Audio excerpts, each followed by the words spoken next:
పితృదేవతలట ఎదురు చూస్తుంటారట, ఎవడైనా గరుకు స్తంభం వేసేవాడు ఉన్నాడా అని చూస్తుంటారట. ఆవుకి మన అభ్యున్నతి కోసం ఈశ్వరుడు ఒక బలహీనత పెట్టాడు. దానికి తోకతో కొట్టుకుంటుంది ఎక్కడన్నా దొరద పెడితే. నిజంగా తోక తగిలితే కర్ర పెట్టి కొట్టినట్టు ఉంటుంది, అలా కొడుతుంది. ఇంకా వెనక్కి ఏదైనా వస్తే కొమ్ముతో గీరుకుంటుంది. కానీ కంటి కింద దురద పెట్టింది అనుకోండి, చెవి పక్కన దురద పెట్టింది అనుకోండి, గంగడోలు దురద పెట్టింది అనుకోండి, దాన్ని గోక్కోవడానికి ఆధారం లేదు. కాబట్టి అది బాధపడుతుంది. గరుకు స్తంభం అని వేస్తారు.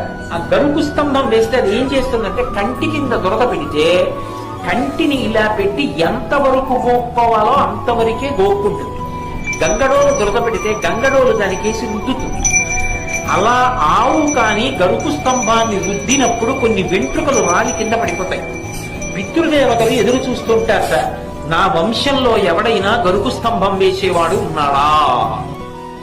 అలా వెంట్రుకలు కాని కింద పడ్డాయా, ఉత్తర క్షణంలో ఆ గరుకు స్తంభం వేసినటువంటి వాడి యొక్క 7 తరాల వాళ్ళని నరకలోకంలోంచి స్వర్గానికి ఉత్తీర్ణులు చేస్తారు. నేను చెప్పట్లేదు, వేదం చెప్తాను. ఒక గోవు నుండి అంతటి అభ్యున్నతి ఉంది.